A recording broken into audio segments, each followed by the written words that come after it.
নাম হৈছে Suresh Konwar, Tapan Jyoti Gogoi, beet officer. গাড়ী সুৰেশ কোঁৱৰ গাড়ী বুলি ক'লে তাত কোনো নাৰাখে। আৰু এওঁ হৈছে ডেনিছ কুকুৰাচোৱা, যোগেন মোহনৰ ফুলখালী। বিদ্যুৎ শইকীয়াদেৱে ফাদিল কৰিলে যে নাগালেণ্ডৰ পাহাৰ কোনে খনন কৰিছিল। প্ৰমাণ সহায় তেখেতে সংবাদ মাধ্যমৰ আগত প্ৰকাশ কৰিলে, ফাদিল কৰিলে যে এই তথ্য নাগালেণ্ডৰ সেই পাহাৰ খহি যি পানী নিগৰি আহিছিল, অথচ সেই পানীয়ে প্ৰলয় সৃষ্টি কৰিলে যোৰহাট শিৱসাগৰবাসীক। তো এই যি প্ৰলয়ত পৰি বৰ্তমান ধ্বংস হৈ গ'ল যোৰহাট শিৱসাগৰবাসী, আচলতে সেই পাহাৰ কোনে খনন কৰিছিল সংবাদ মাধ্যমৰ আগত প্ৰকাশ কৰিলে বিদ্যুৎ শইকীয়াদেৱে। সকলো এবাৰ ফাদিল কৰিলে, ছবি সহায় ফটো সহায় ফাদিল কৰিলে তেখেতে যে সেই খনন কাৰ্য কোনে চলাইছিল, কোন কেইজন মন্ত্ৰী বিধায়কে সেই খনন কাৰ্য চলাইছিল, এই ভিডিঅ'টোত সকলো প্ৰকাশ পাইছে। তো আহক আমি বেছি দেৰি নকৰি ভিডিঅ'টোলৈ আগবাঢ়োঁ যে বিদ্যুৎ শইকীয়াদেৱে ফাদিল কৰিলে এইবাৰ খনন কাৰ্য কোনে চলাইছিল, কাৰ বাবে এই প্ৰলয় বা এই বানপানী হ'বলগীয়া হ'ল। নাম হৈছে সুৰেশ কোঁৱৰ, তপন জ্যোতি গগৈ, বিট অফিচাৰ।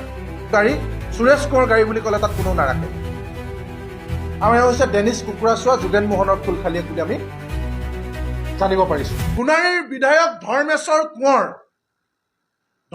কোঁৱৰৰ তাত বোলে কেইবাটাও পাহাৰেই আছে।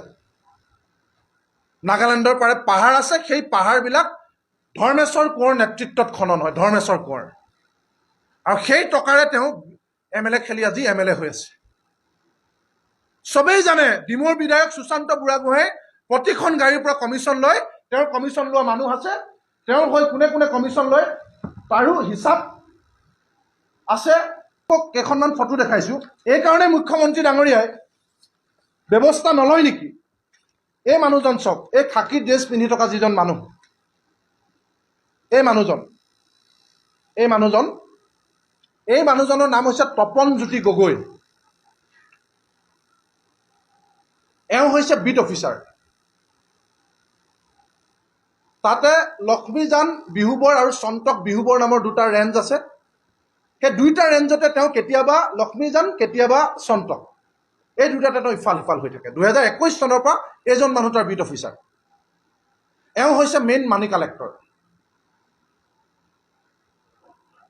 তপন জ্যোতি গগৈ, বিট অফিচাৰ, বৰ্তমান আছে চন্তক বিহুবোৰত। আজি কিছুদিনৰ আগতে আহিছে, 2021 চনৰ পৰা লক্ষ্মীজানত আছিল। এওঁ হৈছে সুশান্ত বুঢ়াগোহাঁইহঁতৰ মানি কালেক্টৰ। চব মানুহে জানে তাত। দ্বিতীয়তে এই মানুহজনলৈ মন কৰক, গেৰুৱা সাজ পিন্ধি থকা মানুহজন, তেখেতৰ নাম হৈছে সুৰেশ কোঁৱৰ। এওঁৰ JCB ডাম্পাৰ ট্ৰাক বোলে কোনেও তাত ৰাখিব নোৱাৰে। এতিয়া আটাইতকৈ কয়লা আৰু শিলৰ অন্যতম এজন শীৰ্ষ মাফিয়া সুৰেশ কোঁৱৰ, দিছপুৰৰ বৰঘৰৰ একদম ঘনিষ্ঠ মানুহ, চবেই জানে। পীযুষ হাজৰিকা ডাঙৰীয়াৰ লগত ঘনিষ্ঠ বুলি বহুত মানুহে তাত আমাক কৈছে। আৰু এজন মানুহ আপোনালোকক দেখাইছোঁ। এইজন মানুহৰ নাম হৈছে, এইজন ভালকে চাই লওক, ডেনিছ কুকুৰাচোৱা শিল খননৰ মেইন মাফিয়া। তাৰ বহু মাফিয়া আছে, তাৰ অন্যতম। এখেত কোন জানেনে? এখেত হৈছে প্ৰাক্তন মন্ত্ৰী, বৰ্তমানৰ MP যোগেন মোহনৰ ফুলখালীয়ে। ডেনিছ কুকুৰাচোৱা, যোগেন মোহন ডাঙৰীয়াৰ ফুলখালীয়ে। এই তপন জ্যোতি গগৈ মানি কালেক্টৰ 2021 চনৰ পৰা বহি আছে তাত, ক'লৈকো ট্ৰান্সফাৰ নহয়। দুইটা ইফালৰ পৰা সিফালে দুটা ৰেঞ্জতে তেওঁ থাকে। সুৰেশ কোঁৱৰ চৰকাৰৰ বৰঘৰৰ মানুহ, মানি কালেক্টৰ মাফিয়া, নিজেই তেওঁ বোলে JCB তেওঁৰ গাড়ী, সুৰেশ কোঁৱৰ গাড়ী বুলি ক'লে তাত কোনো নাৰাখে। আৰু এওঁ হৈছে ডেনিছ কুকুৰাচোৱা, যোগেন মোহনৰ ফুলখালীয়ে বুলি আমি জানিব পাৰিছোঁ। সেইটো কাৰণে চৰকাৰে এটাও শব্দ নকয় নেকি? এই মানুহবিলাক জড়িত হৈ থকাৰ কাৰণে চৰকাৰে এতিয়া নিশ্চুপ নেকি?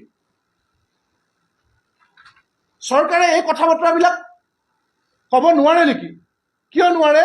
যে তেওঁলোকৰ মানুহ জড়িত হৈ আছে, তেওঁলোকৰ কমিশ্যন আহে, আৰু সেই কমিশ্যনৰ কাৰণে তেওঁলোকে এতিয়া কথা বতৰাবিলাক নকয়, এইটো নেকি কথা? কিয়? আচল কথাটো কি? আমি কৃষক মুক্তি সংগ্ৰাম সমিতিয়ে গোটেই সমগ্ৰ ঘটনাৰ এটা CBI তদন্ত দাবী কৰিছোঁ। আমাক CBI তদন্ত লাগে।